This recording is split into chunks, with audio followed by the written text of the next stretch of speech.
கண்ணியத்திற்குரிய எல்லாம் வல்ல அல்லாஹ்வின் நல்லடியார்களே, மனிதர்கள் தம்முடைய உழைப்பால் திறமையால் முயற்சித்து சில காரியங்களை செய்து முடித்து விடக்கூடிய ஆற்றலை அல்லாஹ் வழங்கியிருக்கிறான். ஆனாலும் சில நேரங்களில் நாம் எடுக்கிற முயற்சிகள் எவ்வளவுதான் நாம் திட்டமிட்டு கவனத்தோடு செயல்பட்டாலும் கூட நம்மால் 100% வெற்றியடைய முடியாத சில தன்மைகளும் மனிதர்களுக்கு இருக்கத்தான் செய்கிறது. மனிதர்களுக்கென்றே இருக்கின்ற சில இயற்கையான பலவீனங்கள், அதை நம்ம எவ்வளவுதான் முயற்சி எடுத்தாலும் 100% அதை கம்ப்ளீட் பண்ணி அதிலிருந்து வெளியே வரவே முடியாது. அல்லாஹ் குர்ஆன்ல மனிதர்களை பற்றி சொல்லும் பொழுது மனித படைப்பையே ஹுலிகல் இன்சானு லஈஃபா, மனிதனை பலவீனனாக படைத்திருக்கிறோம் என்று அல்லாஹ் சொல்றான். நம்முடைய பலவீனங்களை நாம குறைத்து கொள்ள முடியுமே தவிர 100% நம்முடைய முயற்சியால் உழைப்பால் அதை இல்லாமல் ஆக்கிட முடியாது. நபிமார்களுடைய வரலாறுகள் எல்லாம் குர்ஆன்ல பல விஷயங்கள் அல்லாஹ் சொல்லும் பொழுது இதை புரிய வைக்கிற மாதிரி நமக்கு சொல்றான். நபிமார்களுடைய வாழ்க்கையில் நடந்த சில தவறுகளை எல்லாம் அல்லாஹ் குர்ஆன்ல சுட்டி காட்டுகிறான். வஅஸா ஆதமு ரப்பஹு ஃபகவா, ஆதம் தன் இறைவனுக்கு மாறு செய்து விட்டார், அவர் வழிதவறி விட்டார். அதுக்கு பிறகு திரும்ப அவங்க பாவ மன்னிப்பு கேட்டாங்க, அல்லாஹ் அவங்கள மன்னிச்சுட்டா. அந்த வரலாறு தொடர்ந்து போகிறது. இப்படி ஒவ்வொரு நபிமார்களை பற்றியும் அவங்களுடைய வாழ்க்கையில் நடந்த சில பிழைகளை, சில தவறுகளை, சில தவறான முடிவுகளை அல்லாஹ் நமக்கு மேற்கோள் காட்டுறான். அதன் வழியாக நமக்கு சொல்ல வர்ற செய்தி என்னதான் இருந்தாலும் நபிமார்களும் மனிதர்கள் தான். அவங்க பெரும்பாவங்கள் செய்திருக்க மாட்டாங்க. அதே நேரத்தில் மனிதன் என்ற அடிப்படையில் இருக்கிற பலவீனங்கள், அறியாமைகள், மறதிகள், தவறுகள், அதையெல்லாம் விட்டு 100% அவங்களால பாதுகாப்பாக இருந்துட முடியாது என்பதை அல்லாஹ் இதன் வழியாக நமக்கு சொல்லி காட்டுகிறான். இப்படி சில விஷயங்கள் இருக்கிறது. நாம எவ்வளவுதான் முயன்றாலும் அந்த பலவீனத்தை 100% சரி செய்து கொள்ள முடியாது. ஓரளவுக்கு அதில் நாம வெற்றி பெறலாம், ஓரளவுக்கு அதில் நாம முன்னேற்றத்தை அடையலாம். அந்த வகையில் மனிதர்களுக்கு இருக்கிற ஒரு மிக முக்கியமான ஒரு சிக்கல்களில் ஒன்று எதிர்காலம் குறித்த அச்சம். நாளைக்கு நம்முடைய வாழ்க்கை என்ன ஆகுமோ அப்படிங்கிற பயத்தை பொறுத்த வரைக்கும் கரெக்டா அறிவுபூர்வமா சிந்திச்சா அந்த பயம் தேவையில்லாத பயம். எதிர்காலத்துல ஏன்னா நாளைக்கு வரக்கூடியது எந்த உத்தரவாதமும் கிடையாது. நாளைய வாழ்க்கை என்பது உத்தரவாதமே இல்லாதது. நாளைக்கு வருமா வராதானே தெரியாது. நாளைக்கு நம்ம இருப்போமா இருக்க மாட்டானே தெரியாது. ஆனா அது குறித்த அச்சம் என்பது மனிதர்களுக்கு இருந்துகிட்டே இருக்கிறது. கொஞ்சம் அறிவுபூர்வமா சிந்திக்கும் போது சில நேரங்கள்ல அந்த அச்சத்திலிருந்து வெளியே வரலாம். நம்ம தேவையான ஏற்பாடுகளை பண்ணி வச்சுட்டோம், இதுக்கு பிறகு நம்ம கையில என்ன இருக்குது அப்படின்னு அல்லாஹ்வை சார்ந்து இருக்கிற முடிவை நோக்கி சில நேரங்கள்ல வரலாம். ஆனாலும் பல நேரங்கள்ல என்ன ஆகும் அப்படின்னா, நம்ம தொழில் என்ன ஆகுமோ, நம்ம பிள்ளைங்க என்ன ஆவாங்களோ, நம்முடைய ஆரோக்கியம் என்ன ஆகுமோ, நம்முடைய எதிர்காலம் என்ன ஆகுமோ, இதே மாதிரி ஸ்மூத்தா போகுமா, அல்லது இப்படியே போச்சுன்னா நம்ம வாழ்க்கை ரொம்ப கஷ்டமா போயிருமே, நாளைய வாழ்வு எப்படி இருக்கும் அப்படிங்கிற கேள்வி, அதுல ஒரு சின்ன அச்சம், ஒரு பயம் எல்லா மனிதர்களுடைய உள்ளத்திலையும் எல்லா நேரங்களிலும் இல்லாவிட்டாலும் கூட சில நேரங்களில் அது தலை தூக்குவது என்பது இயல்பாகவே தவிர்க்க முடியாத ஒன்றாகத்தான் மனிதர்களுக்கு அமைந்திருக்கிறது. அப்ப எதை தவிர்க்க முடியாதோ அதை என்ன எப்படி எதிர்கொள்றது? இப்ப மனிதர்கள் தவறுகள்ல இருந்து தவிர்க்கவே முடியாது. தவறு செய்யக்கூடியவர்கள் தான். தவறுகளை நம்ம கவனத்தோட, இறை அச்சத்தோட குறைத்து கொள்ள முடியும். ஆனாலும் சில நேரங்களில் நம்மை மீறி தவறு நடந்துரும். நம்முடைய அறியாமையில நடந்துரும், ஈமானிய பலவீனத்துல நடந்துரும், ஷைத்தான் நம்மளை மிகச்சி அந்த மாதிரி தப்பு நடந்துரும். அப்படி தப்பு நடந்துட்டா என்ன பண்றது? அல்லாஹ் நமக்கு ஒரு வழியை சொல்லி தர்றான். தப்பு செய்யாத, தப்பை குறைச்சிக்க, தப்புல இருந்து மீண்டு வந்துரு. ஒருவேளை தப்பு செய்யற சூழல் அந்த தவறுகளை நீ மாட்டிக்கிட்டேன்னா அதுக்கு பிறகு நீ என்ன பண்ணணும்னா அல்லாஹ் இடத்துல சரணடைஞ்சிருங்க, பாவ மன்னிப்பு கேளுங்க, தர்மங்களை செய்யுங்க, நல்லறங்களை செய்யுங்க.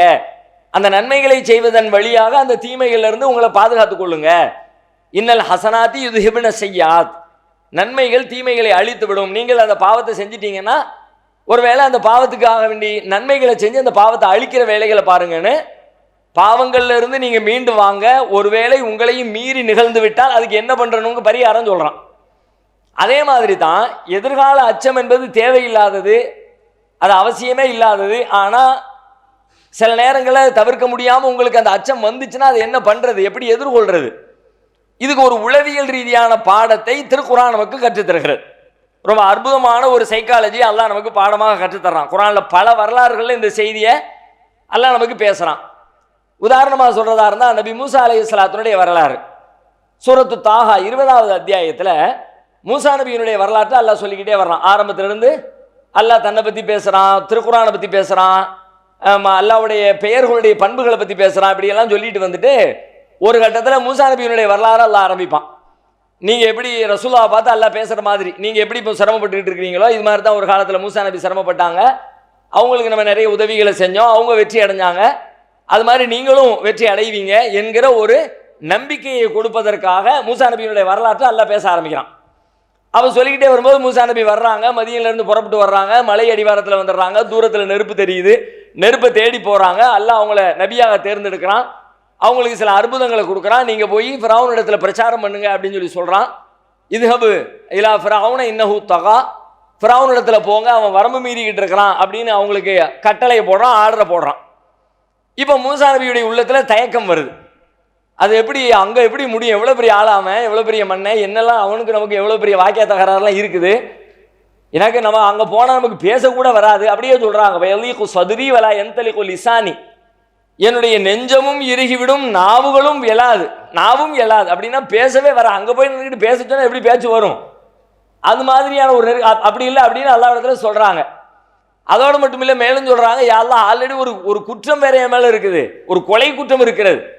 ஒருத்தனை கொலை பண்ணிட்டு தான் தப்பிச்சு நான் மதிய நோக்கி ஓடி போனேன். இப்போ நான் நேராக போய் நின்றுக்கிட்டு நான் பேச ஆரம்பித்தோம்னா, ஏ தம்பி நீ நம்மகிட்ட இருந்தவன் தானே, வா, உன்னை தான் தேடிக்கிட்டு இருந்தோம், ஆல்ரெடி எத்தனை வருஷமா எங்கே போனேன் அப்படின்னு தூக்கிட்டாம்னா பெரிய சிக்கலாக போயிருமே. ஆல்ரெடி அவன் என் மேலே ஒரு கொலை குற்றம் வேற இருக்குதே, என்னைய போய் நீ ஃபிரௌனுடைய சபைக்கு அனுப்புறிய, அது எப்படி அப்படின்னு அல்லாஹ்வுடைய அந்த கட்டளையை செயல்படுத்துறதுக்கு முன்னாடி அவங்களுக்கு ஒரு தயக்கம் வருது, பயம் வருது. முடியுமா நம்மளால? போன உடனே தூக்கி தூக்கில் போட்டாமனா என்ன பண்ணுறது? அப்படியெல்லாம் வரும் தானே, ஏன்னா அவன்கிட்ட அவ்வளோ பெரிய அதிகாரம் இருக்கிற. இப்போ இந்த மாதிரி எதிர்காலம் குறித்த தனக்கு இடப்படுகிற இந்த கட்டளையை தம்மால் நிறைவேற்ற முடியுமா என்பது குறித்த ஒரு அச்சம், பயம் மூசா நபிக்கு தலை தூக்குகிறது. இப்போ அல்லாஹ் ரப்பல் ஆலமீன் இந்த அச்சத்தை போக்குகிற வகையில் சில விஷயங்களை பின்னாடி பேசுகிறான். வலகது மனன்னா அலைக்க மர்ரத்தன் நுஹ்ரா இது அவுஹைனா இலா உம்மிகமா யூஹா அனிகதி ஃபீஹி ஃபித் தாபூதி ஃபக்தி ஃபீஹி ஃபில் யம்மி ஃபல் யுல்கிஹில் யம்மு பிஸ்ஸாஹிலி யஅகுதுஹு அதுவுல்லி வ அதுவுல்லா வ அல்கைது அலைக்க மஹப்பத்தம் மின்னி வலி துஸ்னஹ அலா ஐனி. தொடர்ந்து அல்லாஹ் பேசுறான். என்ன சொல்ல வர்றான் அல்லாஹ் அப்படின்னு கேட்டா, இப்போ மூசா நபியினுடைய தயக்கத்தை போக்கி அவர்களிடம் இருக்கிற இந்த அச்சம், இந்த பயத்தை நீக்கி அவங்கள நம்பிக்கையோட எதிர்காலத்தை முன்னேறி செல்வதற்கான ஒரு உத்வேகத்தை வழங்குவதற்காக ஒரு உளவியல் கோட்பாட்டை அல்லாஹ் பயன்படுத்துகிறான் என்பதை இதிலிருந்து புரிந்து கொள்ள முடிகிறது. அல்லாஹ் சொல்லுகிறான், வலகது மனன்னா அலைக்க மர்ரத்தன் நுஹ்ரா. மூசாவே, இதுக்கு முன்னாடி நமக்கு உங்களுக்கு என்ன அருள் செஞ்சிருக்கோம் அதை நீங்க யோசிச்சு பார்த்துருக்கீங்களா? இப்போ நான் சொல்லக்கூடிய காரியத்தை செய்ய போறதுக்கு பயமா இருக்கு நீங்க யோசிக்கிறீங்க. ஆனா இவ்வளவு நாள் நீங்க கடந்து வந்த பாதையை கொஞ்சம் யோசிச்சு பாருங்க. உனக்கு நான் என்னெல்லாம் செஞ்சிருக்கேன் அதை நீங்க யோசிச்சு பாருங்க. மனன்னா அலைக்க மர்ரத்தன் நுஹ்ரா, இதுக்கு முன்னாடி வேற எத்தனை அருள்கள் உங்களுக்கு வந்திருக்கிறது, என்னுடைய உதவிகள் எவ்வளவு வந்திருக்கிறது அப்படின்னு அவங்க சிறு வயதுல இருந்து அல்லாஹ் ஒரு வரலாறு ஆரம்பிக்கிறான். இது அவுஹைனா இலா உம்மிக மா யூஹா, உங்க உம்மாவுக்கு நாம வஹி அறிவிச்சோமே, நீங்க குழந்தைய பிறந்த நேரத்தில் ஃபிரௌன் ஆம்பளை பிள்ளைங்களை எல்லாம் தேடிக்கிட்டு இருந்தானே கொலை பண்றதுக்காக வேண்டி, அப்போ அவங்க அம்மாவுக்கு நம்ம சொன்னோம், உங்க பிள்ளைய தூக்கி ஒரு ஒரு பெட்டிக்குள்ள வச்சு அந்த பெட்டியை தூக்கி தண்ணியில தூக்கி போட்டுருங்கன்னு சொல்லி சொன்னோம். தண்ணியில தூக்கி குழந்தைய பெட்டியில வச்சு தண்ணியில போட்டா குழந்தை என்ன ஆகும்? அதுக்கு என்ன உத்தரவாதம் இருக்கிறது? அப்போ உங்களை காப்பாத்தினது யாரு? நான் தானே காப்பாத்தினேன். அப்போ நீங்க இப்படியான ஒரு இக்கட்டான சூழல்ல இருக்கிறீங்கன்னு கூட உங்களுக்கு தெரியாத அந்த வயசுல இருக்கிற அந்த குழந்தைக்கு 6 மாசமோ 1 மாசமோ 2 மாசமோ இருக்கிற ஒரு குழந்தைக்கு இந்த குழந்தை எவ்வளவு நேரம் தண்ணியில சுத்தும்னு தெரியாது, அல்லது தண்ணியில இருந்து யாராவது எடுப்பாங்களா மாட்டாங்களா அது தெரியாது, எடுக்கிறவன் அந்த பிள்ளைய வளர்ப்பானா மாட்டானா தெரியாது, அல்லது எடுக்கிற வரைக்கும் பிள்ளைக்கு உயிர் இருக்குமா உயிர் இருக்காதா தெரியாது, போற இடத்துல காத்து மலர்த்தி கப்பலை அந்த பெட்டியை கவுத்தி விட்டு புள்ள தண்ணியிலே மூழ்கி போயிருமா தெரியாது. நீங்க இப்படியான ஒரு இக்கட்டில் இருக்கிறீங்களாங்கிறது உங்களுக்கே தெரியாது. 6 மாச குழந்தைக்கு அப்ப அந்த குழந்தைக்கு என்ன தெரிஞ்சிருக்கும்? நம்ம இப்படி ஒரு கப்பலில் போய்கிட்டு இருக்கோம், அல்லது கடல்ல போய்கிட்டு இருக்கோம், ஒரு தண்ணியில போய்கிட்டு இருக்கிறோம், நம்மளை யாராவது எடுத்தா நல்லா இருக்குமே, பெரியவங்களுக்கு வர்ற மாதிரியான சின்ன அப்படின்னு தெரியாது உங்களுக்கு. ஆனா உங்களுக்கே உங்களுடைய தேவை தெரியாத நேரத்தில் உங்களை நாம காப்பாத்தினமே நினைச்சு பார்க்க மாட்டீங்களா? அதோடு மட்டும் இல்லை, அதை ஒருத்தன் கையில எடுத்தானே அவன் யாரு? அவன் தான் உங்களை தேடிக்கிட்டு இருந்தான், உங்களை கொலை பண்றதுக்காக வேண்டி தேடிக்கிட்டு இருந்தான். அது யௌகுதுஹு அது உள்ளி அது உள்ளா, என்னுடைய இறைவனும் உங்களுடைய இறைவனும் ஆகிய அவன் ஃபிரௌன் கையிலே போய் நீங்க மாட்டினீங்கல்ல, அந்த நேரத்தில் கசைக்கு புடிஞ்சிருப்பாங்களா அவன்? அப்போ உங்களை காப்பாத்தினது யாரு? அவன் வீட்டுக்குள்ளேயே வச்சு உங்களை வளர்த்தது யாரு? அல்கைது அலைக்க மஹப்பத்த மின்னி, என்னிடமிருந்து ஒரு பிரியத்தை போட்டனே, இந்த பிள்ளைய பார்த்த உடனே கொல்லணுங்கிற அந்த உணர்வை மறைச்சிட்டு பரவாயில்ல இந்த பிள்ளைய வளர்க்கணுங்கிற ஒரு எண்ணத்தை உண்டாக்குனது யாரு? வலி துஸ்னஹ அலா ஐனி இது தம்ஷி உகுத்துக ஃபதகூலு ஹல் அதுல்லுக்கும் அலா மை யக்ஃபுலு. அந்த நேரத்தில் உங்க அம்மாவிடத்துல மீண்டும் உங்களை கொண்டு சேர்க்கறதுக்காக வேண்டி உங்க அக்கா அந்த வண்டிக்கு பின்னாடியே வந்து போற அந்த பெட்டிக்கு பின்னாடியே வந்து அது எங்க போகுது? அங்க போகுது. எங்க போகுது? ஃபிரௌனுடைய சபைக்கு போகுது. அரண்மனையில் பிள்ளையை தூக்கிட்டாங்க. பிள்ளையை தூக்கிட்டு பிள்ளைக்கு பால் கொடுக்கணும், ஒரு செவிலி தாய் ஏற்பாடு பண்ணுவோம். அரசர் அறிவிப்பு செய்கிறாரு, பெண்கள்லாம் வர்றாங்க, பல பேர் பால் கொடுக்குறாங்க. எந்த பெண்ணிடத்திலையும் இந்த குழந்தை பால் குடிக்க மறுக்கின இயல்பா மறுக்கிற. அல்லாஹ் சொன்னான், ஹர்ரம்னா அலைஹில் மராலிஹ மின் கபுல், இந்த மாதிரி பால் குடிக்கிறத தடுத்துட்டோம், நம்ம ஹராமாக்கிட்டோம். நீ யார் இடத்துல பாலே குடிக்கல அப்படின்னா புள்ள ஐயோ பாலே குடிக்கல, என்ன பண்றது என்ன பண்றது, வேற யாரு வேற யாரு வேற யாருன்னு தேடுற நேரத்தில் உங்க அக்கா உள்ள புகுந்து நம்ம இடத்துல ஒரு தாய் இருக்கிறாங்க, அவங்க நல்லா பார்த்துக்குவாங்க பிள்ளைய அப்படின்னு சொல்லிவிட்டு அங்க போய் உள்ளுக்குள்ள பேச வச்சு உடனே உங்களை கொண்டு உங்க பெத்த தாய் இடத்துல உங்களை கொண்டு சேர்த்தது யாரு, இந்த வேலைகளை செஞ்சது யாரு? அப்ப இப்போ அதையெல்லாம் முடிஞ்சிச்சு. அதுக்கு பிறகு நீங்க கொலை பண்ணிட்டு எவ்வளவு பெரிய மன கவலையில் இருந்தீங்க. கத்தல்த நஃப்ஸன் ஃபனஜ்ஜைனாக மினல் கம், அந்த கொலையின் பொழுது நீங்கள் ஏற்பட்ட அந்த கவலையிலிருந்து உங்களை நான் காப்பாத்தினவன், அந்த உதவியை செஞ்சது யாரு? ஃபதன்னாக ஃபுதூனா, ஏராளமான சோதனைகள்ல உங்களுக்கு சோதிச்சு அதுல எல்லாத்தையும் உங்களுக்கு வெற்றி கொடுத்தது யாரு? ஃபலபிஸ்த சினீன ஃபி அஹ்லி மதியன, அதுக்கு பிறகு அங்கிருந்து தப்பிச்சு மதியனுக்கு ஓடுனீங்கள, அங்க உங்களுக்கு வாழ்க்கை தந்தது யாரு? கல்யாணம் முடிச்சது வச்சது யாரு? சாப்பாட்டுக்கு வழி ஏற்படுத்தினது யாரு? அங்க போய் உட்கார்ந்த நேரத்தில் மூசா நபி ஒரு துவா செய்வாங்க, அதையும் குர்ஆன் சொல்லுகிறது. ரப்பி இன்னி லிமா அன்ஸல்த இலைய மின் கைரின் ஃபகீர். எகிப்தில இருந்து தப்பிச்சு மதியனுக்கு வந்துட்டாங்க. வந்த இடத்துல என்ன பண்றதுனே தெரியல. அங்க உட்கார்ந்துட்டு அல்லாஹ்ட்ட துவா செய்றாங்க, ரப்பி இன்னி லிமா அன்ஸல்த இலைய மின் கைரின் ஃபகீர். யா அல்லாஹ், உன்னிடமிருந்து கிடைக்கக்கூடிய நன்மைகளில் நான் தேவையுடையவனாக இருக்கிறேன் ரப்பே. இனி எது கொடுத்தாலும் எல்லாமே தேவைதான், ஒண்ணுமே இல்லாம நிக்கிறேன், ஆதரவு இல்லாம நிக்கிறேன், தொழில் இல்லாம நிக்கிறேன், வருமானம் இல்லாம நிக்கிறேன், எதுவும் இல்லாம தன்னந்தனியான்னு சொல்லுவோங்களே. இன்னைக்கு நாம நம்ம வாழ்க்கையில எத்தனையோ பிரச்சனைகள் தனியா மாட்டிக்கிட்டோமோ, ஆக்சுவலி தனியா மாட்டவே இல்லை. எந்த விஷயத்தை சும்மா பேச்சுக்கு அப்படி சொல்லுவோம், ரொம்ப மிகைப்படுத்தி சொல்லுவோம், எவனையும் ஹெல்ப்புக்கு வரல, அது பின்னாடி யாராவது 10 பேர் இருந்திருப்பாங்க, நம்ம அதையெல்லாம் மறந்துட்டு பேசுவோம். ஆனா உண்மையிலே மூசா நபி அன்னைக்கு தன்னந்தனியா தான் நிக்கிறாங்க, வேற யாரும் இல்லை, யாரும் இல்லை. உற்றார் உறவினர் நண்பர்கள் அண்ணன் தம்பி உறவு எதுவுமே இல்லாம வெறுமனே அல்லாஹ்வின் மீது கொண்ட நம்பிக்கையை தவிர தவக்குலை தவிர வேற ஒண்ணுமே இல்லாம ரப்பி இன்னி லிமா அன்ஸல்த இலைய மின் கைரின் ஃபகீர். அல்லாஹ் நீ கொடுக்கிற கைரில நான் ஃபகீரா தேவையுடையவனாக இருக்கிற ரப்பே அப்படின்னு நின்னாங்க. உடனே அங்க அல்லாஹ் கை காட்டி விட்டான், அந்த பெண்ணுக்கு தண்ணி மெத்தி கொடுத்தாங்க. அவங்க போய் வீட்டில் சொன்னாங்க, அங்க இருந்து தாப்பனா அழைச்சிட்டு வர சொன்னாரு. அவங்களுக்கு ஒரு டீல் நடந்துச்சு, ஒரு 10 ஆண்டு கால அக்ரிமெண்ட் போட்டாங்க, பிள்ளைங்களை கல்யாணம் முடிச்சு வச்சாங்க, ஒரு பெரிய குடும்பமா சமூகமா மாறிட்டாங்க. இது எல்லாத்தையும் அல்லாஹ் அப்படி லைனா பேசிட்டே வர்றான். இப்ப இதை அல்லாஹ் இந்த இடத்திலே பேச வேண்டிய தேவை என்ன வந்தது? நம்ம என்ன கவனிக்கணும்னா, அல்லாஹ் நமக்கு சொல்லி தரும் போதெல்லாம் நான் ஒரு சைக்காலஜி பாருன்னு சொல்றேன் பாரு, இந்த பிரச்சனைக்கு நான் தீர்வு சொல்றேன் பாரு, அப்படியெல்லாம் விளக்கி சொல்ல மாட்டான். அதெல்லாம் நம்ம தான் கண்டுபிடிக்கணும். நாம சிந்திச்சு பார்த்தோம்னா அல்லாஹ் ஏன் இதை சொல்றான், இதன் வழியா அல்லாஹ் எதை நாடுகிறான், என்ன மாற்றத்தை விரும்புக, இப்படி எல்லாம் நாம திருக்குர்ஆனுக்குள்ள ஆழ்ந்து சிந்திக்க ஆரம்பிச்சா நம்ம அதுக்குள்ள இருக்கிற உளவியல் நன்மைகளை பெற்றுக்கொள்ள முடியும். அப்படி மூசா நபி தயங்குறாங்க, பயப்படுறாங்க, தங்களை கொலை பண்ணிடுவானோ என அச்சப்படுறாங்க. இந்த அச்சத்தை போக்குகிற இடத்திலே அடுத்து கடந்த கால வரலாற்றை அல்லாஹ் பேசுகிறான் என்றால், இதுதான் இன்றைய உலகம் கண்டுபிடித்திருக்கிற ஒரு உளவியல். என்ன தெரியுமா? எதிர்கால நம்பிக்கைக்கு, எதிர்கால அச்சத்தை போக்குவதற்கு கடந்த காலத்தில் நீ கடந்து வந்த பாதையை நீ எண்ணிப்பார். எவ்வளவு பெரிய ஆள். இப்ப பெரும்பாலும் நீங்க பாருங்க, ஒரு நடுத்தர வயதை சார்ந்தவர்களுக்கு தான் பயம் அதிகம் இருக்கும். சிறு வயசுல உள்ளவங்களுக்கு பெரிய பயம் இருக்காது, வாலிபர்களுக்கு பெரிய பயம் இருக்காது எதிர்காலம் குறித்து. அதெல்லாம் தப்பு, ஓடிடுவோம் நினைப்பான். இளங்கன்று பயம் அறியாதுமா இல்ல, அது மாதிரி அவன் ஆளுகள் ஓடிக்கிட்டே இருக்கும். ஆனா ஒரு 40, 45, 2 பிள்ளை ஆயிடுச்சு, கல்யாணம் முடிச்சு கொடுக்க வேண்டியது இருக்கு, பையங்களுக்கு ஒன்றும் சேர்க்கல, என்ன பண்றதுன்னு தெரியலையப்பா. மிஞ்சி போனா இன்னொரு 25, 20, 30 வருஷம் இருந்துருவாரு அவரு. ஆல்ரெடி 3/4 கிணறு தாண்டி வந்துட்டாரு, 40 வயசு கிராஸ் ஆயிட்டாரு, 50 வயசுக்கு வந்துட்டாரு. மிஞ்சி போனா இன்னொரு 10, 15, 20 தான் உலகத்துல மிச்சம் இருக்கிறது. இந்த 40 வயசை கடந்து வர்றதுக்கு அவர் வாழ்றதுக்கு என்ன செஞ்சாரு யோசிச்சா, பெருசா ஒண்ணுமே செய்யல. இவ்வளவு தூரம் வந்துட்டோம், பிறகு மட்டும் என்னது பெருசா நீ செஞ்சிட போற? இப்ப நான் 50 வயசு வரைக்கும் வந்துட்டேன், 50 வயசு வரைக்கும் வாழ்றதுக்கு உனக்கு எல்லா ஏற்பாடுகளையும் செஞ்சு கொடுத்த ரப்புல் ஆலமீன் மீதி இருக்கிற 10, 15, 20 செஞ்சு கொடுக்க மாட்டானா? கடந்த காலத்தில் இறைவன் நம் மீது புரிந்த அருளை நாம் சிந்தித்தால் எதிர்காலத்திலே என் இறைவன் எனக்கு அருள் புரிவான் என்கிற நம்பிக்கை வரும். அல்லாஹ்வுடைய நம்பிக்கை எப்போ வருங்க? இப்படிதான் வரும். நம்பிக்கை வரும், நம்பிக்கை வரும், எல்லா நம்பிக்கைங்க அல்லாஹ்வை நம்பிக்கைங்க, நம்பிக்கை வந்துருமா? அல்லாஹ்வை நம்பிக்கைங்க. அல்லாஹ்வே சொல்றான், யா அய்யுஹல்லதீன ஆமனூ ஆமினூ, மூமின்களே நம்புங்கள். உடனே நம்பிடுவோமா? அதுக்கு தான் இதையெல்லாம் சேர்த்து சொல்றான். மூமின்களே கூப்பிட்டுட்டு நம்புங்கள் சொன்ன உடனே நம்பிக்கை வராத. எப்படி நம்பணும் தெரியுமா? இப்படி நம்பிப்பார். நீ 20 வயசுல இருக்கிற, 20 வயசுக்கு முன்னாடி அப்ப சிறு வயசுல இருந்து யோசிச்சு பாரு.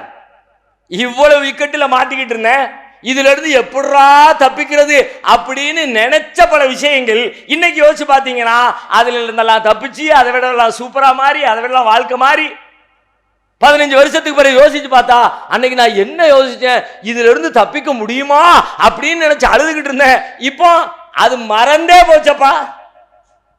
செஞ்சது யாரு? இந்த உதவி எப்படி கிடைச்சிச்சு? கடந்த காலத்தினுடைய அருள்களை நீங்கள் எண்ணி பார்க்க வேண்டும். திருக்குர்ஆன் பல இடங்களில் பேசுகிறது. அண்ணலம் பெருமகனார் ஸல்லல்லாஹு அலைஹி வஸல்லம் அவர்களுக்கு நேரடியாக அல்லாஹ் ஆறுதல் சொல்லக்கூடிய ஒரு அற்புதமான அத்தியாயம் சூரத்துல் லுஹா.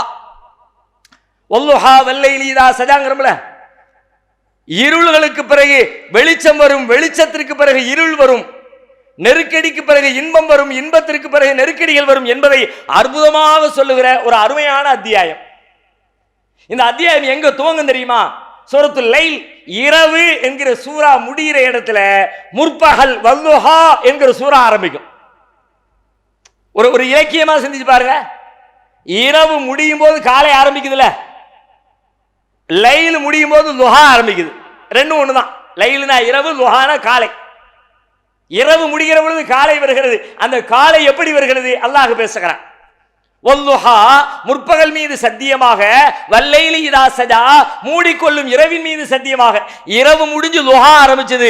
லுஹாங்கிற சொல்லுக்கு அடுத்து வல்லைலி திரும்பவும் இரவு வருகிறது. நல்ல பாருங்க, அல்லைல் சூரா லைல், இரவுங்கிற சூரா முடிஞ்சு பகலுங்கிற சூரா ஆரம்பிச்சது. பகலுங்கிற சூரா ஆரம்பிக்குது முதல் வசனம், வல்லுஹா. இரண்டாவது வசனம் சொல்லுது வல்லைலி இதா சஜா. இரண்டாவது வசனத்திலே மூடிக்கொள்கிற இரவு அப்படிங்குது. அப்ப பகல் முடிந்தால் மீண்டும் இரவு. மா வத்தஅக ரப்புக ஹுமா கலா, உம் இறைவன் உம்மை வெறுக்கவில்லை, உம்மை கைவிடவில்லை. வலல் ஆகிரத்து கைருள்ள கமினல் ஊலா, ஆகிரத்து இருக்கிறதே ஆரம்பத்தை முந்தைய இந்த வாழ்வை விட உமக்கு சிறந்தது. வல சௌஃப யுஅதீக ரப்புக ஃபதர்லா, உம் இறைவன் உமக்கு வழங்குவான், அதில் நீர் திருப்தி அடைவீர். சொல்லிட்டு பேசினா அலம் எஜிதுக்க, இதை நீ எப்படி நம்பாம இருப்ப? பின்னாடி தருவேங்கிற அதுல உனக்கு டவுட்டா? அலம் எஜிதுக்க எத்தீமன் பாவா, அனாதையா இருந்தியப்பா, உன்னை ஆதரிச்சது யாரு? வஜதக்க லால்லன் ஃபஹதா, வழி தெரியாம இருந்துச்சு, உனக்கு வழிகாட்டினது யாரு? வஜதக்க ஆயிலன் ஃபஅக்னா, ஏழையா இருந்திய உன்னை செல்வந்தனாக்குனது யாரு? அதை யோசிச்சு பாரு. இந்த வசனத்தில் இன்னொரு செய்தியும் இருக்கிறது. பெரும்பாலும் நபிகள் நாயகத்தை நாம் ஏழையாகவே கற்பனை செய்து கொண்டிருக்கிறோம். அல்லாஹ் சொல்லுகிறான், நபிகளாருடைய ஆரம்ப காலத்தில் தான் ஏழ்மை, பிற்காலத்திலே செல்வம். வஜதக்க ஆயிலன், ஏழையா இருந்தீங்க நீங்க, ஃபஅக்னா, அல்லாஹ் உங்களை செல்வந்தராக்கிட்டான். அப்போ கடந்த காலத்தில் அப்படி இருந்த என்னை இப்படி மாத்தினான ரப்புல் ஆலமீன், அவன் இப்படி இருக்கிற என்னை இன்னும் சூப்பரா கொண்டு போக மாட்டான் அப்படின்னு நம்பிக்கை வைக்கிறதுல என்ன சங்கடம்ங்கிறேன். ஆனாலும் நமக்கு தொடர்ந்து என்ன எதிர்காலம் குறித்து அச்சம் இருந்துகிட்டே இருக்கு. காரணம் என்ன தெரியுமா? நாம இதை யூஸ் பண்ணவே இல்லை, இந்த டெக்னிக்கை யூஸ் பண்ண. டெய்லி ஒரு நேரம் அல்லது வாரத்தில் ஒரு நேரம் ஒரு டைம் பிக்ஸ் பண்ணுங்க, உட்கார்ந்துருங்க. கடந்த காலத்தில் உங்களுக்கு இறைவன் செய்திருக்கிற பேர் அருளை அப்படியே கண்களுக்கு முன்னால் கற்பனையிலே கொண்டு வந்து பாருங்கள். எதிர்கால அச்சம் தவிடி முடியாயிரும். பெரிய நெருக்கடியில் இருக்கிற மாதிரி ஃபீல் பண்றீங்க. என்ன பெரிய நெருக்கடி? அன்னைக்கு அப்பா சாவ கடந்தேன், காப்பாத்தி கொண்டு வந்துட்டா அல்ல, 1 இன்ச்சு தான், அவ்வளவுதான், முடிஞ்சிருச்சு அப்படின்னு களிமா ஷஹாதா சொல்லி முடிக்கிறதுக்குள்ள அல்லாஹ் காப்பாத்தி விட்டான். இப்படி ஒவ்வொருத்த வார்த்தையிலே பல விஷயம் இருக்கும். இது இப்படி கேட்டுட்டு போனீங்கன்னு வச்சுக்கோங்க, 10ஓட 11 ஒரு யூஸும் கிடையாது. எப்படி 1,00,000 பயான கேட்டு உள்ளுக்குள்ள வரும்போது எம்டியா வந்துட்டு வெளியே போகும்போது எம்டியாவே போகும் பார்த்தீங்களா? பள்ளியாசல்ல இருந்து எதையும் எடுத்துட்டு போயிடக்கூடாதுன்னு எந்த மாற்றமும் இல்லாம 1000 கேட்டிருப்போம், வாழ்க்கையில எந்த சேஞ்சஸும் இருக்காது. அதுபோல இதுவும் நீங்கள் கேட்கிற ஒரு செய்தியாக இருந்தால் ஒரு பயனும் இல்லை. ஆனா நீங்கள் அதை மாற்றிக்கொள்ளு இதன் பயனை அனுபவிக்கணும்னு நினைச்சா நீங்க இப்பவுமே ஒரு பிளானை போடணும்.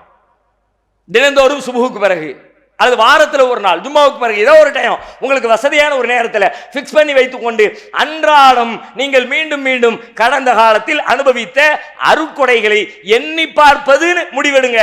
அல்லாஹ் ரப்பல் ஆலமீன் உங்களுடைய எதிர்காலத்தை ரொம்ப சுபிச்சமா மாத்துவான் இன்ஷா அல்லாஹ். அந்த திட்டத்தை போடாம செயல்படுத்தாம 3 நாளில் கார் ஓட்டுவது எப்படி அப்படின்னு புத்தகத்தை படிச்ச உடனே கார் ஓட்டிடலான்னு ஒருத்தர் நினைச்சாம்னா அவளை எவ்வளவு பெரிய அறிவாளி பட்டியல வைப்போமோ அதே மாதிரி இந்த மாதிரி பயான கேட்டாச்சுன்னா போதும்பான்னு நீங்க நினைச்சீங்கன்னா நீங்க அந்த அறிவாளி தான். பயான்கள் மாற்றாது, நீங்கள் தான் மாற்றணும். சொற்பொழிவுகள் மாற்றாது, உங்களை நீங்கள் தான் சீர்திருத்தணும். அதுக்கான ஒரு திட்டமாக, ஒரு விதையாக இதை எடுத்துக்கொண்டு ஒரு திட்டத்தை போடுங்க. எதிர்காலம் குறித்த அச்சமில்லாமல் வாழ்க்கையை மிக மகிழ்ச்சியாக எதிர்கொள்ள முடியும். அல்லாஹ் ரப்பல் ஆலமீன் அப்படிப்பட்ட நல்லதொரு வாழ்வினை நம் அனைவருக்கும் தந்தருள்வானாக.